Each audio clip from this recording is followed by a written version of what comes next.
하나님께 영광의 박수를 올려드리겠습니다.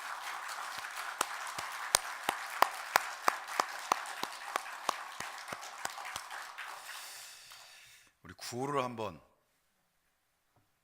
당황하시는데요. 구호를 일부 예배에 오신 분들은 모르는 분들도 있나요? 왜냐하면 일부 예배가 너무 좀 이렇게 좀 차분한 감이 있습니다. 저도 가운을 입으면 이상하게 목소리가 자꾸 깔게 되는 것 같아요. 분위기가 예수는 길이다, 주는 길이다, 예수는 길이다. 우리가 힘있게 한번 외쳐보도록 하겠습니다. 예수는 길이다, 주는 길이다, 예수는 길이다.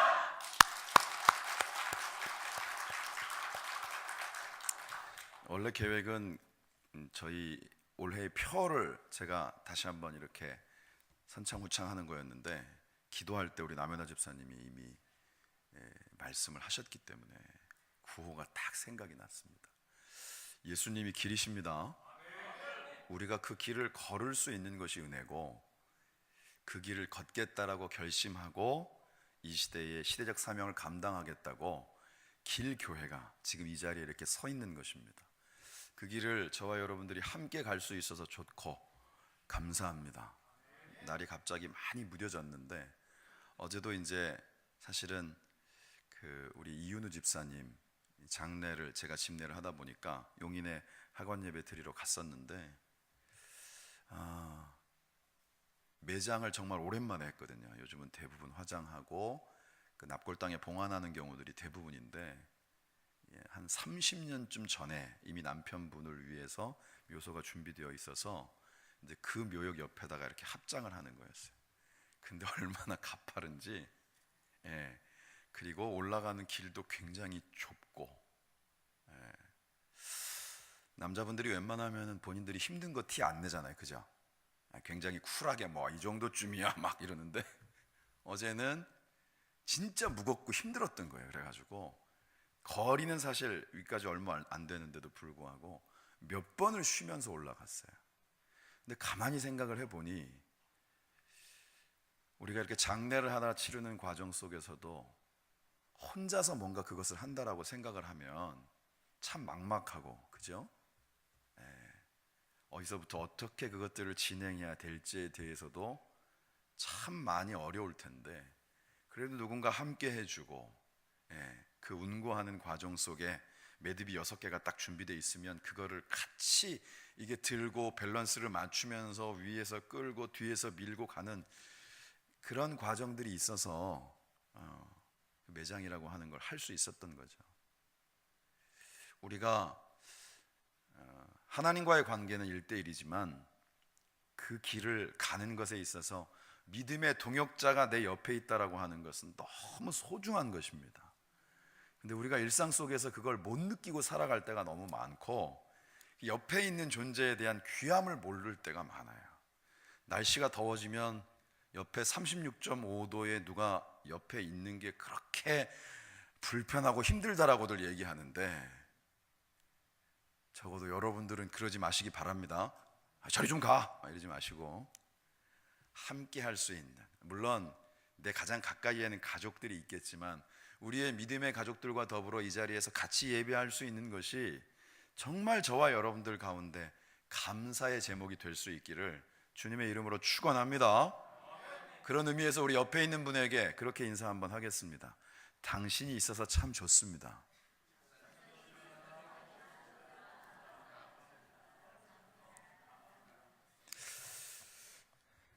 진심이 전해졌기를 소망합니다. 오늘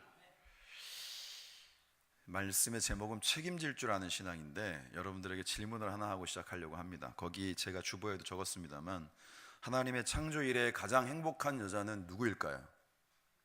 막 이걸 진지하게 생각하시면 안 되고, 이런 질문은 좀 가볍게 넌센스다라고 생각하셔야 돼요. 이걸 막 진지하게 누구지 막 이러지 마시고, 누구일까요? 그래요? 여러분들은 역시 굉장히 홀리하세요. 영적인 대답을 내가 넌센스라고 말씀드렸음에도 그죠? 가장 행복한 분들은, 특별히 우리 여자 성도님들은 정말 행복한 여자인 줄 믿습니다. 입을 끝까지 안 여신 분이 세 분.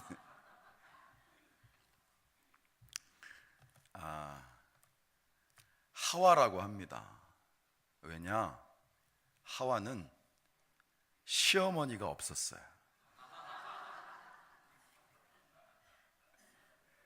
누가 참 이런 말을 잘 만들어냅니다. 시대에 대한 부분들을 웃음으로 승화해 보겠다라고 얘기하는데 그 유머를 이렇게 보면서 마음 한켠이 좀 씁쓸했습니다.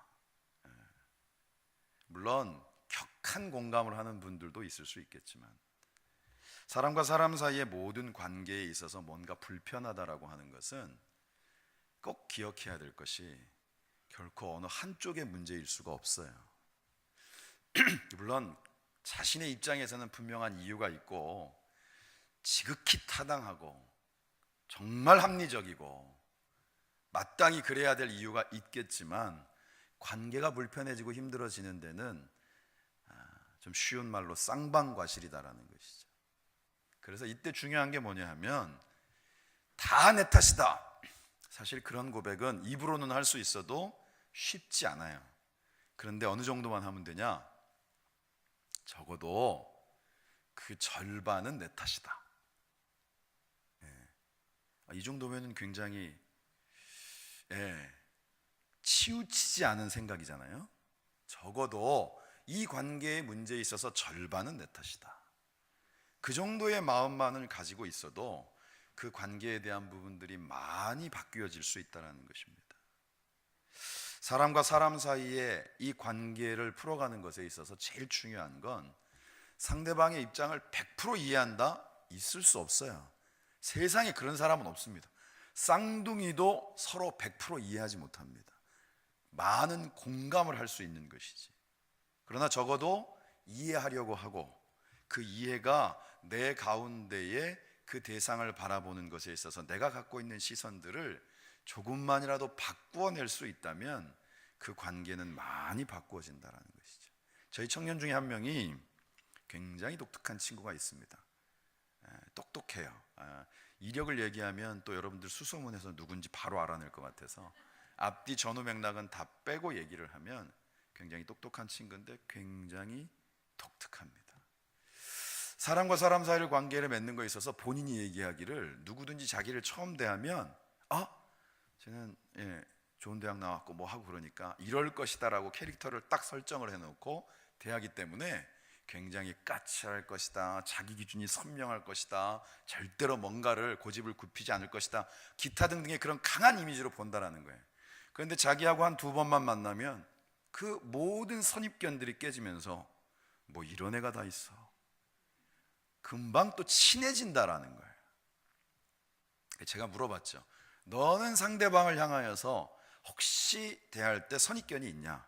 그랬더니 이유는 잘 모르겠지만 어느 순간부턴가 누군가를 향하여서 이 사람은 이럴 거야 라고 머릿속에 설정을 하고 대하는 게 없어졌다는 거예요. 여러분, 여기에 키포인트가 있어요. 처음에는 그 사람의 인상이 좀 그렇고, 그리고 내 마음속에서 그리는 생각 속에 이 사람은 그럴 것이다 라고 하는 것이 있지만, 막상 그 모든 생각의 기준들을 내려놓고 그 사람을 바라볼 수 있는 시선만 있어도 그 관계의 벽이라고 하는 것들은 많이 허물어질 수 있다는 겁니다. 그리고 혹시 대화를 하는 과정 중에 뭔가 미리 딱 결정을 하거나 내 생각이 맞을 거야 라고 생각했던 것들이 조금 더 이야기를 듣고 그 내면에 있는 부분들을 알게 되어지면서부터 그랬구나 하는 마음이 이 가운데 생긴다는 것이죠.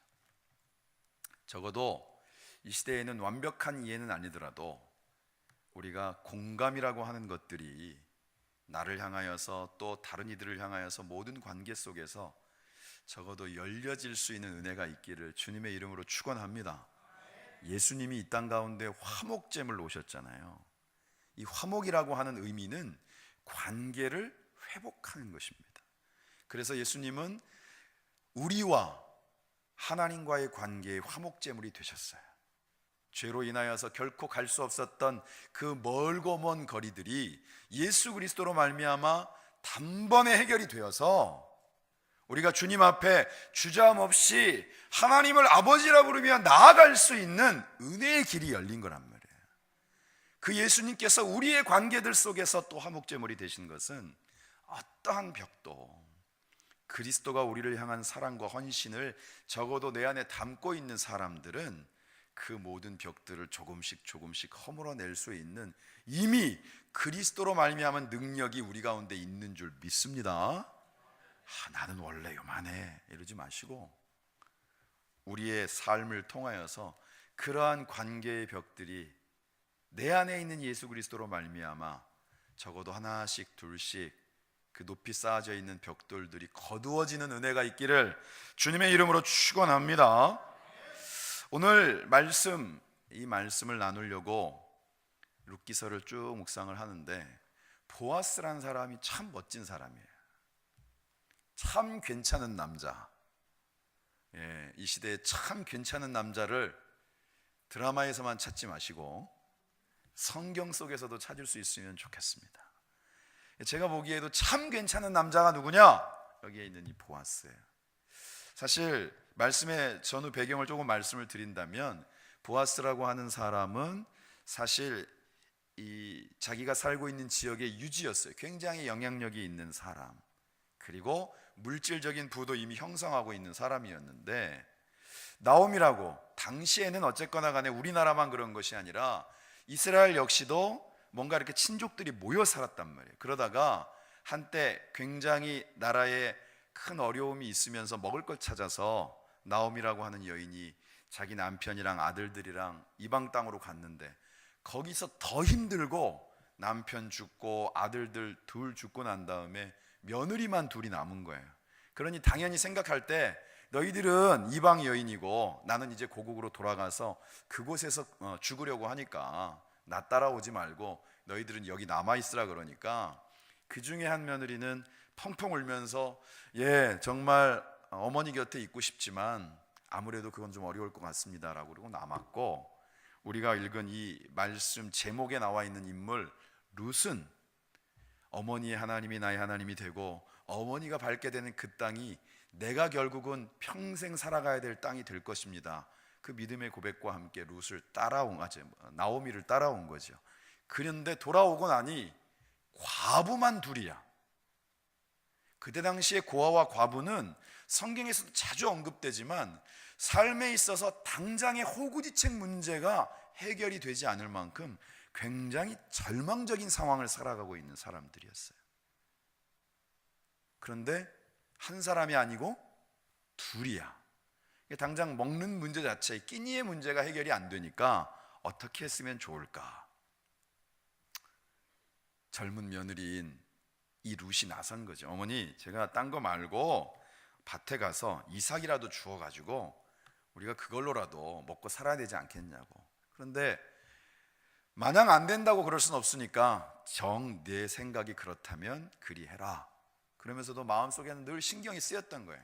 그래서 오늘 말씀 속에도 보면 따라가가지고 이렇게 어떻게 하고 있나 보기도 하고, 그 가운데 이삭을 줍던 밭 중에 하나가 바로 이 보아스라고 하는 남자의 소유였던 거죠.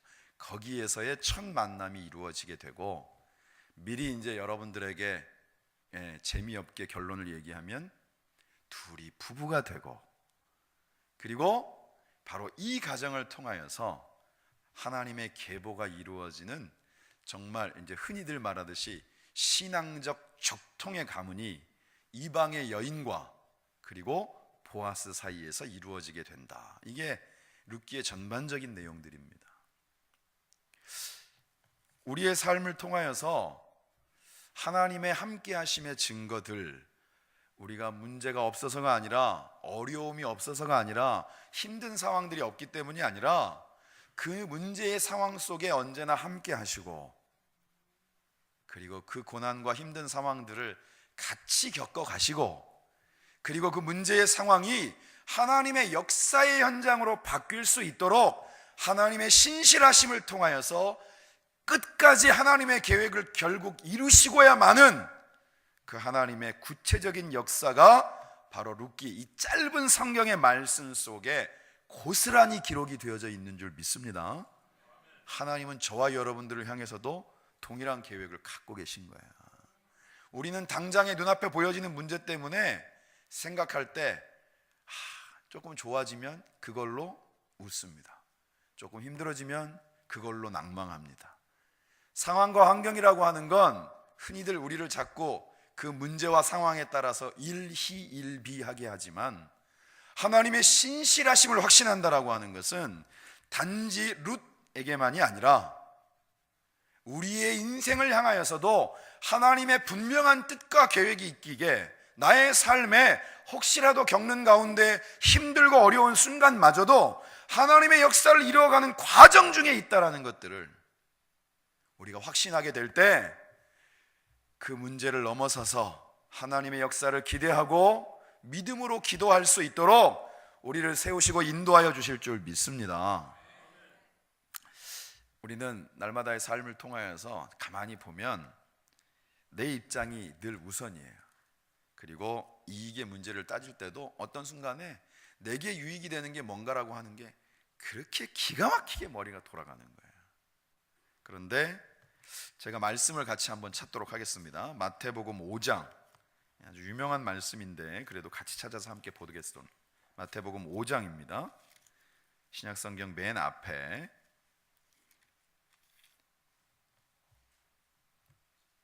48절의 말씀 같이 한 절 읽겠습니다. 시작. 그러므로 하늘에 계신 너희 아버지의 온전하심과 같이 너희도 온전하라. 아멘. 우리의 온전하심에 대해서 말씀하시는데 딱 이 구절만 가지고는 바로 들어오지 않을 수 있는데 앞에 나와 있는 내용을 쭉 읽다 보면 이 의미를 정확하게 압니다. 우리가 하나님과 같이 온전해질 수 있는 방법이 뭐냐라고 했을 때 43절에 내 이웃을 사랑하고 내 원수를 미워하라 하였다는 것을 이전에 너희가 들었다. 그런데 나는 너희에게, 예수님께서 다시 그 계명에 대한 부분들을 새롭게 정립해 주시는 게 뭐라 그러냐면 너희 원수를 사랑하며 너희를 박해하는 자를 위하여 기도하라. 이같이 한즉 하늘에 계신 너희 아버지의 아들이 되리니 이는 하나님이 그 해를 악인과 선인에게 비추시며 비를 의로운 자와 불의한 자에게 내려주심이라. 너희가 너희를 사랑하는 자를 사랑하면 무슨 상이 있으리요? 세리도 이같이 아니하겠느냐? 너희가 너희 형제에게만 무난하면 남보다 더하는 게 뭐가 있냐? 이방인들도 이같이 한다.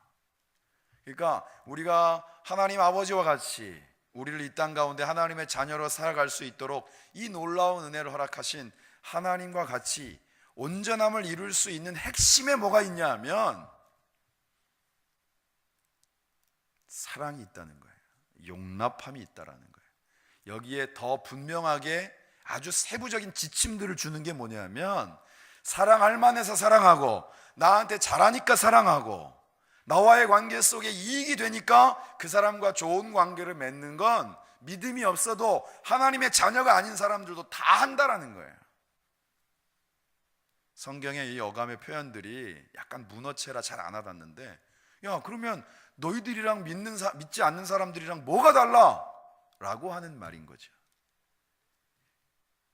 우리가 믿는 자로서 하나님이 우리에게 예수 그리스도를 허락하셨듯 하나님의 자녀로 살아가는 자로 그 온전함을 이룰 수 있는 것은 내 마음 가운데 쉽게 용납이 되지 않는 사람, 불편함이 있는 사람, 관계 속에서 굉장히 높은 벽이 있다라고 여기는 사람들을 향하여서 끊임없이 그 문을 두드리고 예수 그리스도로 말미암아 내가 엄청난 인격자여서가 아니라 나를 용납하신 예수님 때문에 기꺼이 그를 사랑하겠노라고, 사랑할 수 있는 힘을 달라고 용납할 수 있는, 그것이 내 마음이 너그러워서가 아니라 내 마음 가운데 풀리지 않는 이 응어리진 것들이 온전히 녹아지고 하나님의 은혜 가운데 내가 충분히 젖을 수 있는 것은 바로 누군가를 용납하는 것으로부터 시작된다라고 하는 것을 우리에게 말씀하고 계신 거예요. 오늘 이 자리에서 예배하는 저와 여러분들 가운데 주님이 주시는 음성이 이러한 줄 믿습니다. 우리가 우리의 삶을 통하여서 신앙생활을 가장 뭔가 이렇게 내가 느낄 수 있는 것처럼 이렇게 막 액티브하게 할 수 있는 것은 말씀이 내 삶 가운데서 나를 주관해가는 힘이 될 때입니다. 그게 이번 올해의 표, 말씀이 흥왕한다라는 뜻이에요. 말씀을 많이 안다라는 뜻이 아닙니다. 암송구절이 많이 있다는 뜻이 아니에요. 말씀에 대한 이해도가 높다라는 뜻이 아닙니다. 그 말씀이 나의 삶을 움직여간다라는 뜻이에요. 말씀이 흥왕하면 우리가 막연하게 생각하는 성경에 기록되어져 있는 우리가 흔히들 기적이라고 하는 역사가 2018년을 살아가고 있는 저와 여러분들의 삶의 현재형이 될 줄 믿습니다. 신앙생활은 그렇게 해야 뭔가 이렇게 가슴이 쿵딱거리고 신앙생활 하는 것들이 기쁨이 되는 것이지, 안 그러면 건조하기 이를 데 없는 거예요. 예수님의 삶, 그분의 삶을 우리가 따라가겠노라고 입술로서만 고백하는 게 아니라 먼 발치에서나마 뒤처지지 않고 낙오하지 않고 주저하지 않고 그 걸음을 따라갈 때 우리에게 힘 주시고 능력 주시고 지혜 주시고 함께 하심의 역사를 허락하실 줄 믿습니다. 그래서 오늘 이 괜찮은 남자 보아스를 통해서 배우는 게 뭐냐면, 남을 향한 생각, 적어도 나만 바라보지 않고 다른 이들을 바라볼 수 있는 그런 사려 깊은 마음에 대한 부분들이 말씀 속에 기록이 되어 있습니다. 2장 14절, 우리가 읽었던 말씀 2장 앞에 14절을 한번 보겠습니다. 우리가 2장의 뒷부분을 읽었으니까 이제 앞부분을 읽었으니까 그 다음 14절, 자 16절까지 교독합니다. 식사할 때에 보아스가 룻에게 이르되 이리로 와서 떡을 먹으면 내 떡 조각을 초에 찍으라 하므로 룻이 곡식 빼는 자 곁에 앉으니 그가 볶은 곡식을 주매 룻이 배불리 먹고 남았더라.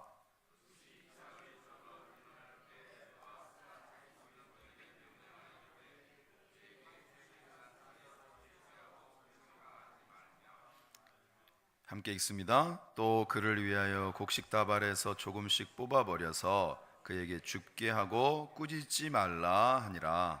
아멘. 상황이 그려지시죠? 일을 열심히 했어요. 중간에 새참 먹을 시간이야. 점심시간이 된 거예요. 그래서 나름대로 음식을 먹는데 그래도 잘 먹고 일어나서 일을 하려고 할 때 보아스가 슬쩍 그 일꾼들에게 얘기하는 거예요. 너희들 사이에 아무래도 일 잘하는 사람들이, 남자들이 으쌰으쌰해서 이렇게 하면 사이에 떨어지는 것들도 많고 그럴 텐데, 그런 부분들에 대해서 혹시나 룻이 와서 주스려고 하면 저리 가! 이러지 말고 모른 척하고 내버려 둬라. 그리고 16절에는 더해서 뭐라 그러냐 하면 조금씩 그냥 악착같이 다 챙겨가지고 단으로 꽁꽁 묶고 이러지 말고 어떻게 하라고요? 슬쩍슬쩍 좀 이렇게 흘려줘라. 다 못 챙긴 것처럼. 어떻게 괜찮은 남자 맞습니까? 혹시나 이런 부분들을 티내고 하면 혹시라도 룻이 마음 가운데 부담스러워하거나 현대말로 자존심 상할까봐 모르는 척, 그러면서 그 두 과부가 살아갈 수 있는 호구지책을 적극적으로 돕는 장면을 봅니다. 우리가 보통 사려 깊다라는 말을 할 때 사자도 여자도 다 생각한다라는 뜻이잖아요. 그 사려라는 말이 뭐냐 하면 생각하고 또 생각하는 거예요. 상대방에 대한 입장을 또 고려하고 또 한 번 생각하는 거예요. 여러분, 생각하는 것만으로도 많은 것이 바뀝니다. 왜냐? 그 사람을 제대로 바라보지도 않았는데 이제는 바라보기만 하는 게 아니라 한 번 더 생각하고 그 사람의 입장에 대한 부분들을 염두에 두려고 한다는 것, 벌써 이미 관계의 개선이 시작되어지는 거죠. 사랑은 그래서 자꾸 상대방을 배려하고 사려하는 것입니다. 3장의 말씀을 한번 읽어보겠습니다. 3장, 바로 뒷장으로 오셔서 3장의 12절, 13절, 여기는 제가 받들어 읽겠습니다. 참으로 나는 기업을 물을 자이나 기업 물을 자로서 나보다 더 가까운 사람이 있으니 이 밤에 여기서 머무르라. 아침에 그가 기업 물을 자의 책임을 내게 이행하려 하면 좋으니 그가 그 기업 물을 자의 책임을 행할 것이니라. 만일 그가 기업 물을 자의 책임을 내게 이행하기를 기뻐하지 아니하면 여호와께서 살아계심을 두고 맹세하노니 내가 기업 물을 자의 책임을 내게 이행하리라. 아침까지 누워 있을지니라 하는지라. 아멘. 룻하고 어떻게 하다가 동침을 하게 됐습니다. 어떻게 한다라는 말은 제 표현이고 하나님의 계획이 있었는데, 아직 성경상의 내용으로 놓고 보면 몸을 섞은 것은 아니에요. 그런데 그때 당시로 어쨌거나 한 침상에 남녀가 누워있다라고 하는 건 심각한 상황이거든요. 그런데 딱 눈 뜨고 난 다음에 자기는 정황을 모르는데, 왜냐, 룻이 슬쩍 와서 그 침상으로 들어온 거니까. 보아스는 사실은 그 내막에 대해서 정확하게 경황을 모르지만 이 상황을 놓고 제가 미루어 짐작하게 되는 보아스도 룻이 마음에 있었던 것 같아요. 이건 제 짐작입니다. 성경에 나와 있는 구체적인 언급은 아니니까. 그런데 딱 무슨 생각이 들었느냐, 내가 책임져야 되겠다. 근데 그때 당시에 책임진다라는 건 뭐냐면, 이 여인이 과부가 되면 계보에 따라서 순서대로 그 과부를 나의 후처로 맞아 드리는 것에 있어서 순서가 있단 말이에요. 여기서 물은다라고 하는 표현이 바로 그런 뜻입니다. 그런데 보아스는 아직 그 위에 순서가 남아있는 사람들이 있기 때문에 내가 당장 이 사람을 책임지겠다라고 얘기할 수 있는 게 아니어서 그렇게 약속을 하는 거예요. 혹시나 나의 윗대에 있는 사람들이 당신에 대해서 책임지지 않겠다, 그러면 이제 밀려지는 거거든요. 그렇게 밀려져서 내 순서가 오면 나는 기꺼이 당신의 삶과 함께할 마음이 있다. 그걸 오늘 고백을 하는 거죠. 괜찮은 남자 맞습니까? 예, 아니, 남자분들의 소리가 이종진 집사님 빼고는 시큰둥해요. 괜찮은 남자죠. 말씀을 한 구절만 마지막으로 더 보겠습니다.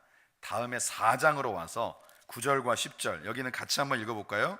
9절 10절 시작.